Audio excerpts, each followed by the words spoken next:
we tend to label a situation bad 10 times more than we label it good. And as soon as we label it bad, we experience it as bad. And the lesson of good thing, bad thing, who knows is all along the journey. I didn't tell you this time when I was doing an internship, I was thrown out of an attorney's office and told to leave that day. And I was like treated so bad. And at that time, potentially you can label that a bad thing, but that was the catalyst to make me realize I never wanted to work for somebody again. Welcome to Evoke Greatness, the podcast for bold leaders and big dreamers who refuse to settle. I'm your host, Sonnie, CEO, entrepreneur, and someone who's spent over 20 years building, leading, and learning what it really takes to rise. Every step of that journey has taught me something worth passing on. Lessons in business, leadership, resilience, and the psychology behind it all. Here, you'll hear raw conversations, unfiltered truths, and the kind of wisdom that ignites something deeper in you, your courage, your conviction, and your calling. This show will help you think bigger, lead better, and show up bolder in every part of your life and business. This is your place to grow. Let's rise together.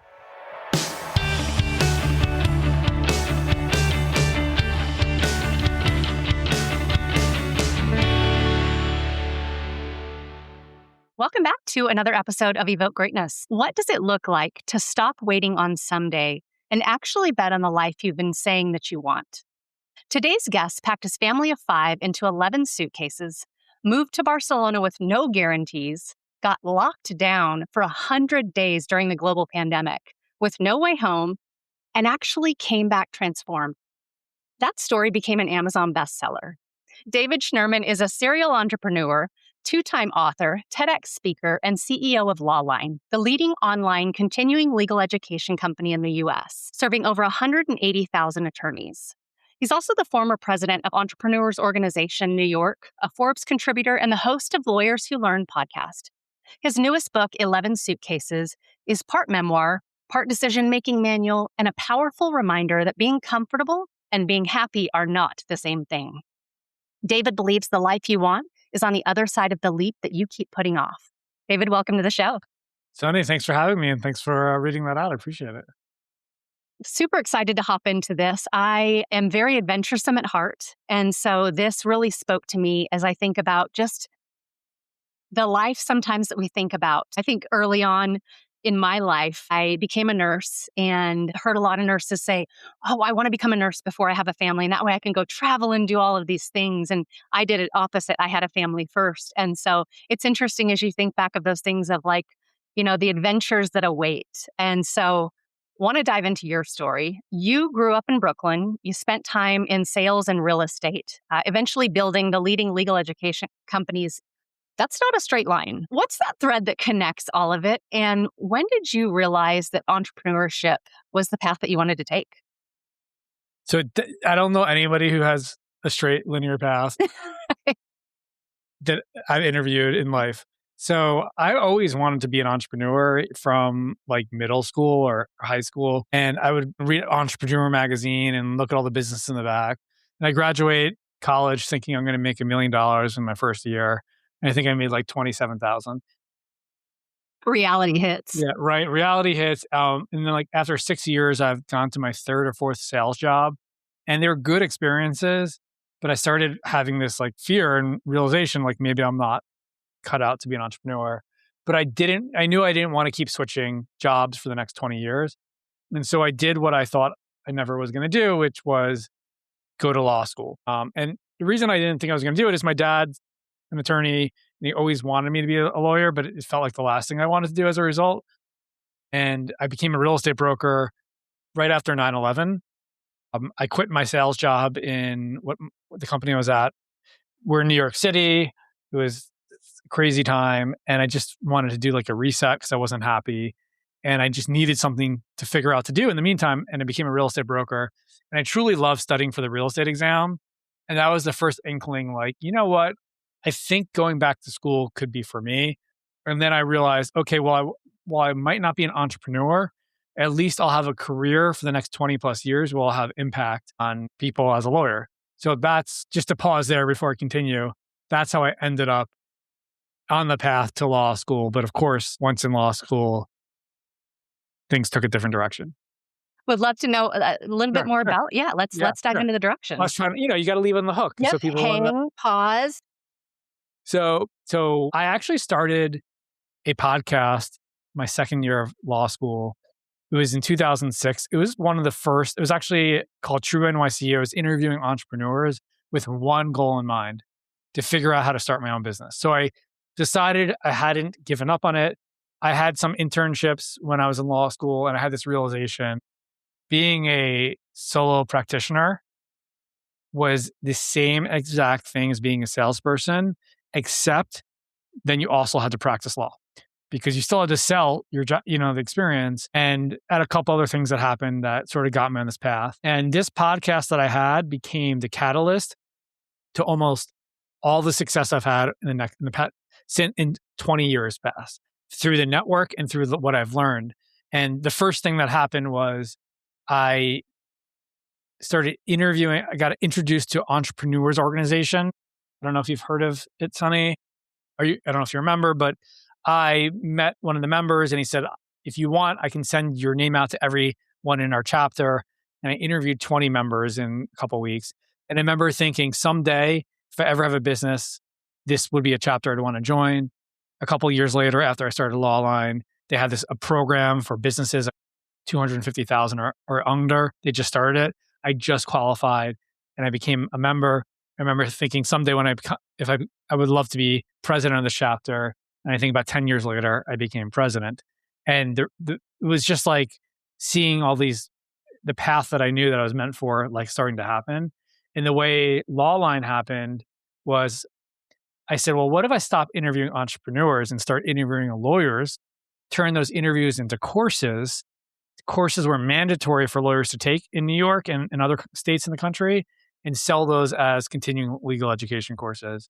And that became the first stage of doing Lawline. My third year of law school, I was doing school 2 days a week and Lawline 3 days a week, because I was just starting to build it up with one intern. To almost like not really fully knowing it, but to call like each next step and next shot.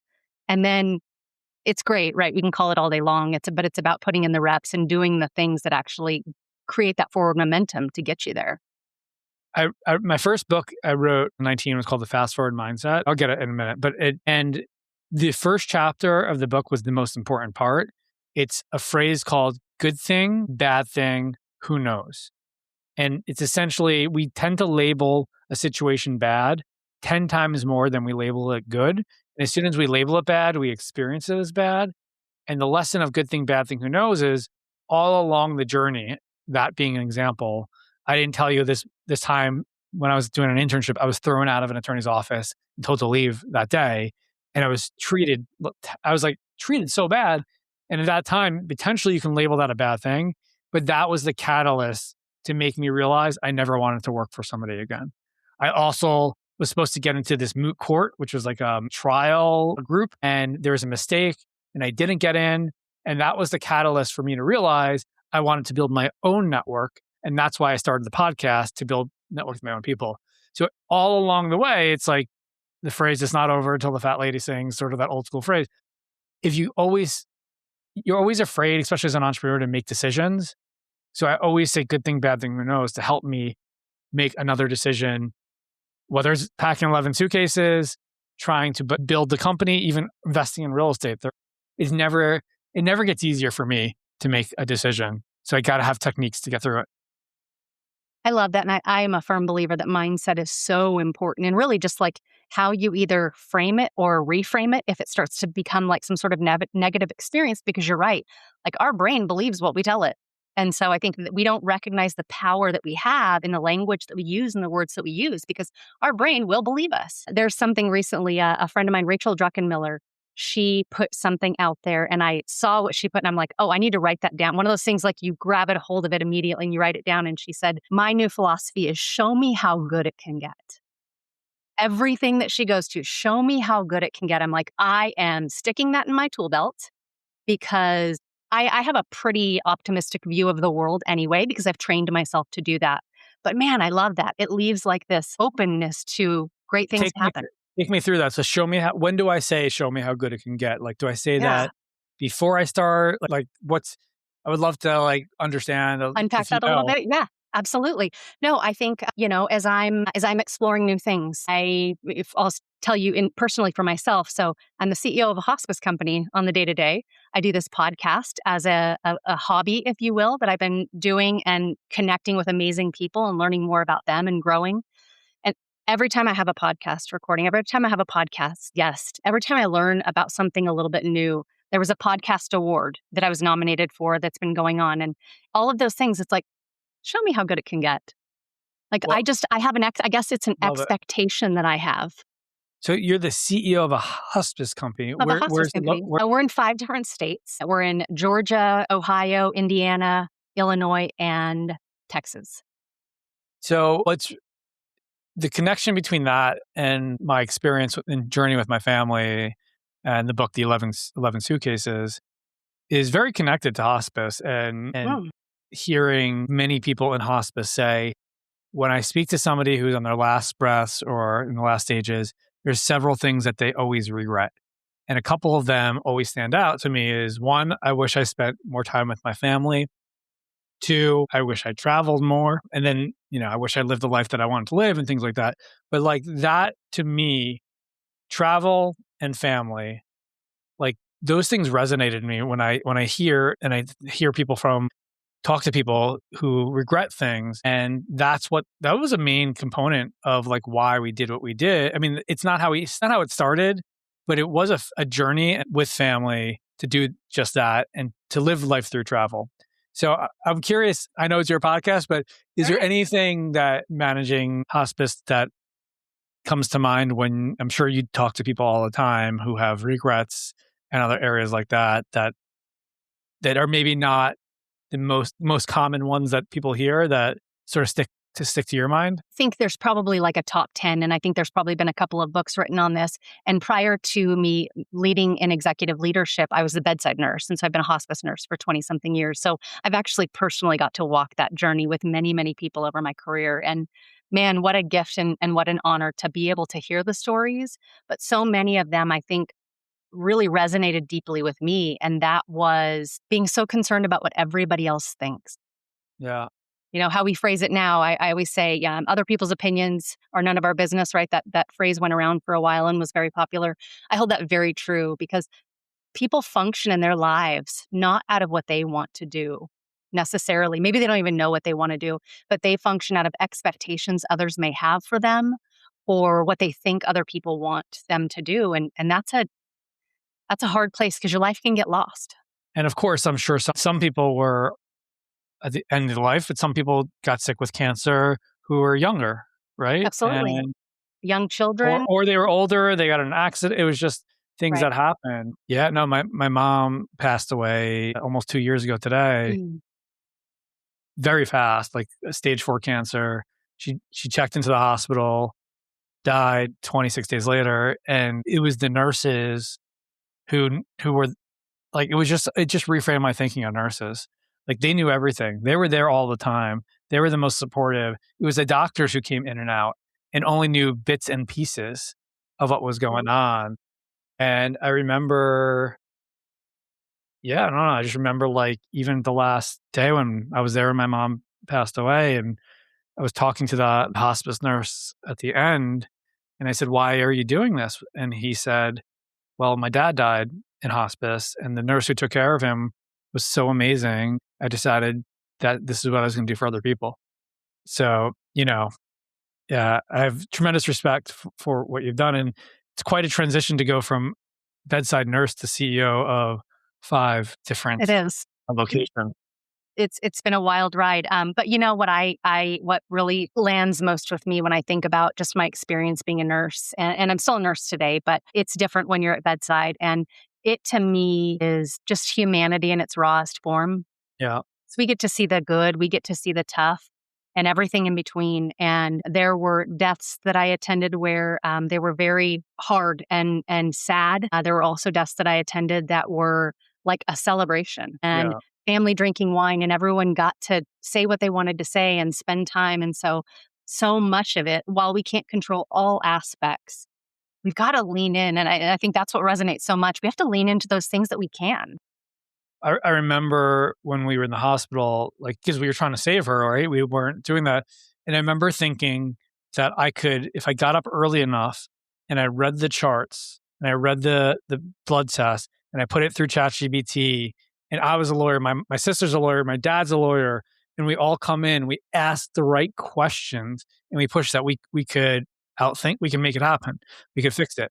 And they said they've never seen advocates like because we were just there all day asking all these questions, and the nurse started crying that last day because whatever. So I don't know, like, I just, sometimes we get into the podcast, we start talking about these generalities and things like that, but like, this is important, this is. Yeah, we miss out on the real parts of the things that happen in life.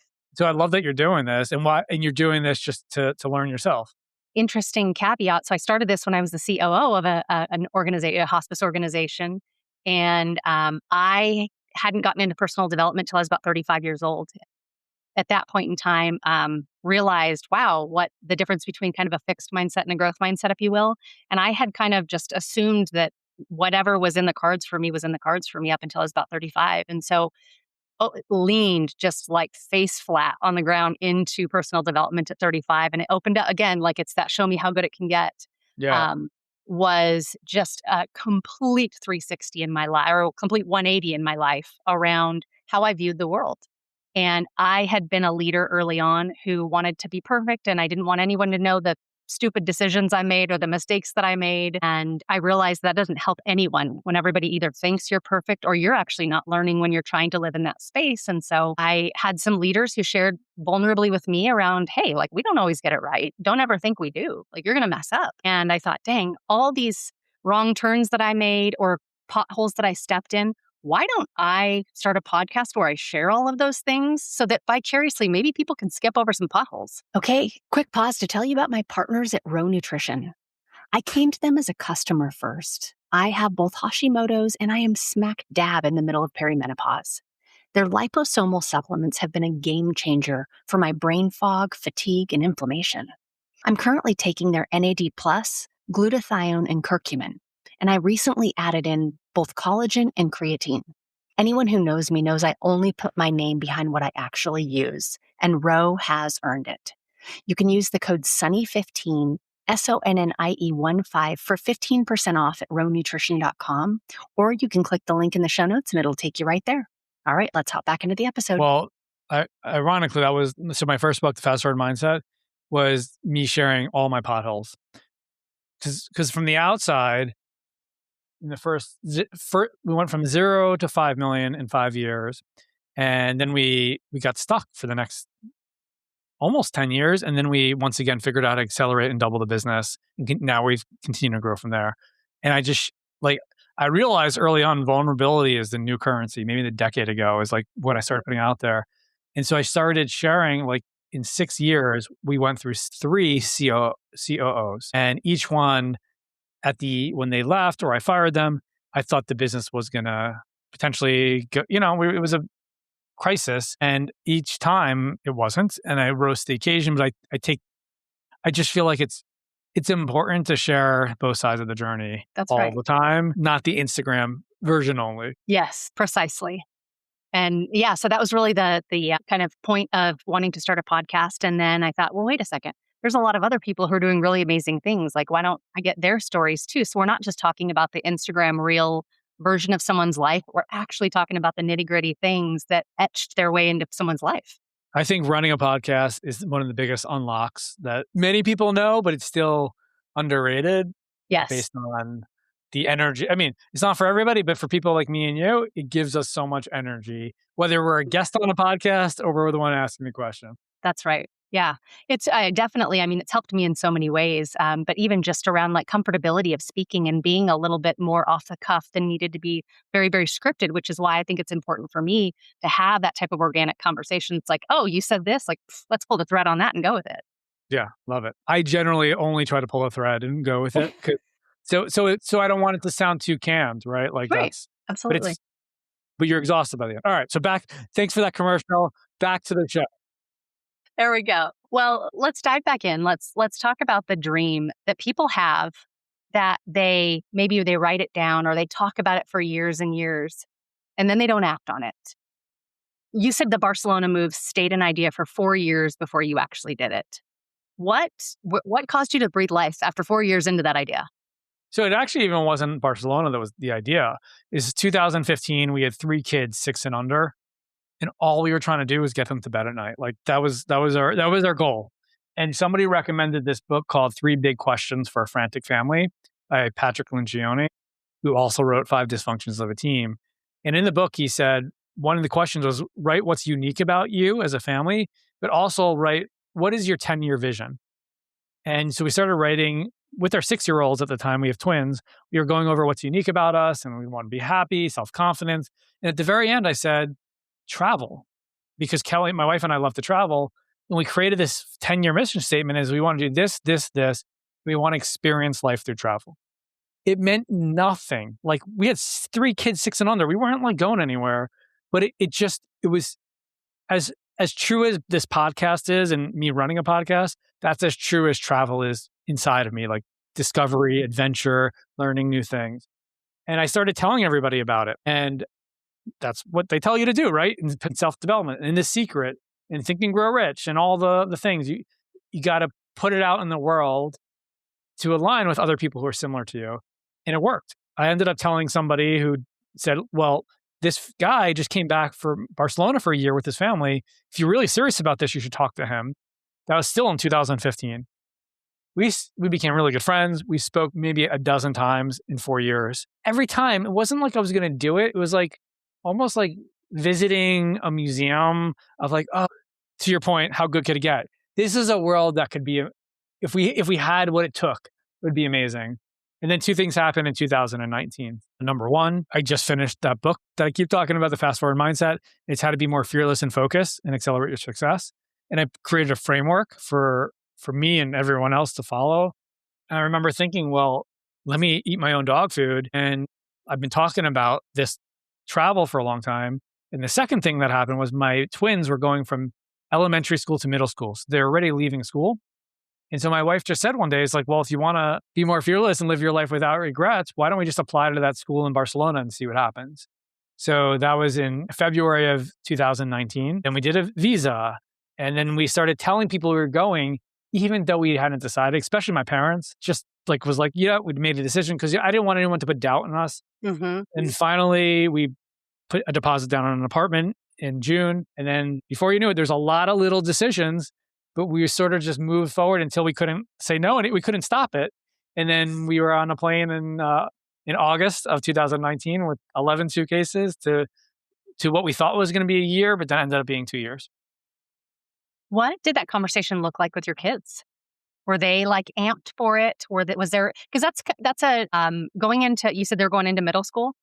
So that my twins were 10 and Yeah, okay. my youngest was 5. So obviously he Okay. was So that's an whatever. interesting age to be 10 and Yeah. know your friends and be familiar with your surroundings. Yeah. I think what we realized at that moment, it was probably either then or never, because we weren't pulling them out of school. In New York City, the school they were at, the public school they were at, only went up to 5th grade. Okay. All their friends were already separating. Oh, got it. Okay. But yeah, so like so because of that, I think it made it a lot easier. In retrospect, like a month, what I always think about is they didn't have a choice whether they went or not. They Yeah. chose how they showed up. Yes. And they, from day one, were like eager, even though they were nervous. And I remember being so proud of them, walking them into an international school. And we just like, all right, I guess this is real. And I remember having a conversation with my daughter like a month into it. I'm like, and she was, talking about how it's been. And I'm like, well, what did you think? She's like, I remember thinking before we left, it was going to be really scary and much harder than it is. But it's actually been really easy to transition to, because it was an expat community and all that. I know, me too. I thought it was going to be much harder. I'm like, so what does that teach you about other things you think are going to be hard?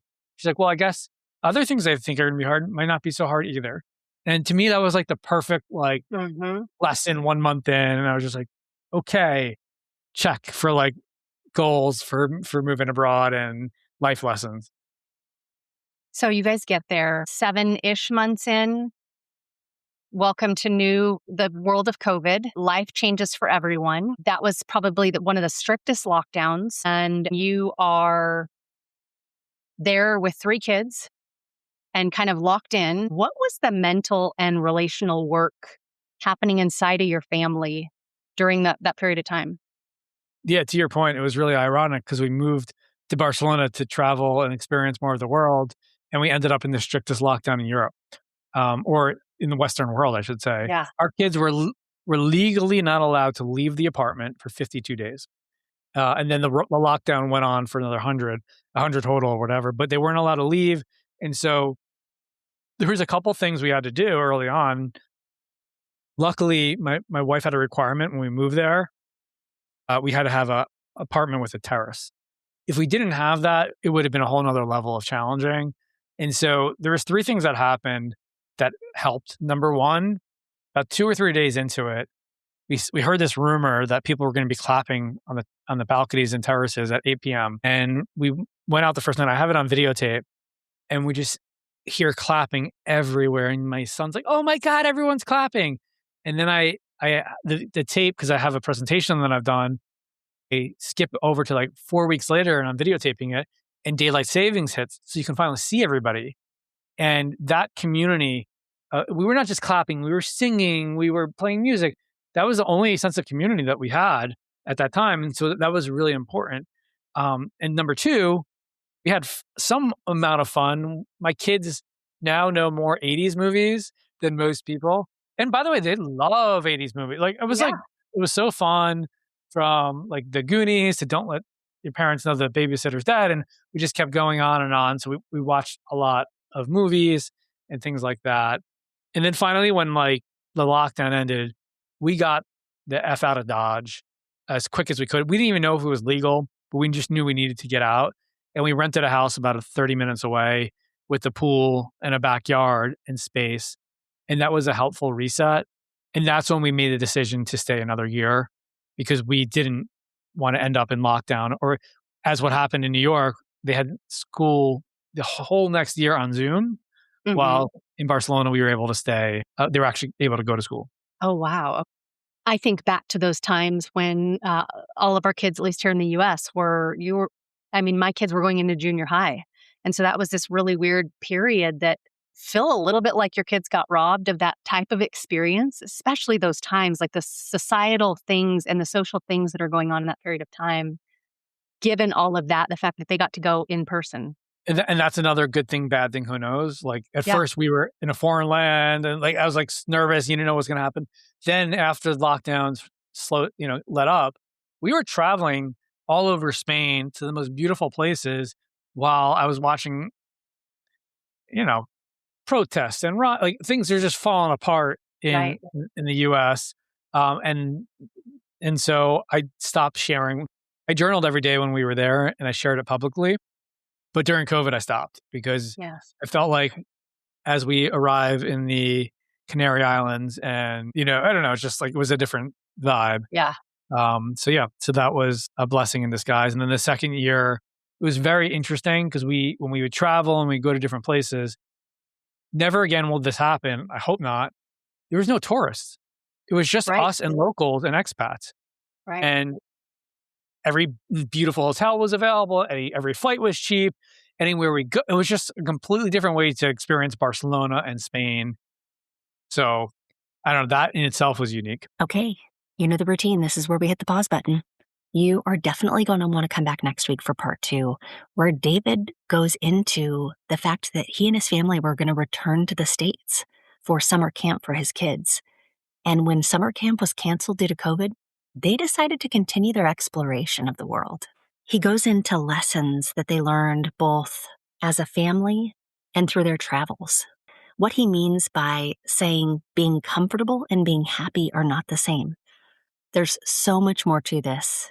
I hope to see you back here next week. Okay, stay with me for just a second before you go. Living with Hashimoto's and being in the middle of perimenopause means brain fog shows up in the middle of conversations, decisions, and moments that matter. And I refuse to stay there. I'm very selective about what I put in my body. Intentional. So when Meraki Blue came to me wanting to support this community, I said yes because I already believed in what they do.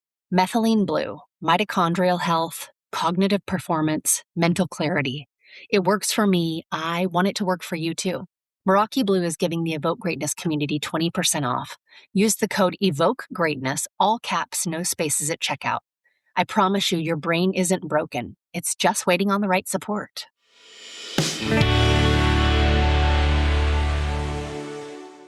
If today's episode challenged you, moved you, or lit a fire in your soul, don't keep it to yourself. Share it with someone who's ready to rise in their leadership, their business, and their life. And if you haven't already, I'd be so grateful if you took 30 seconds to rate and review the podcast. It's one of the most powerful ways to support the show and help us reach more bold leaders like you. Because this isn't just a podcast, it's a movement. We're not here to play small. We're here to lead loud and elevate how we think, lead, and execute, one bold and unapologetic step at a time. Until next time, stay bold, stay grounded, and make moves that make mediocre uncomfortable.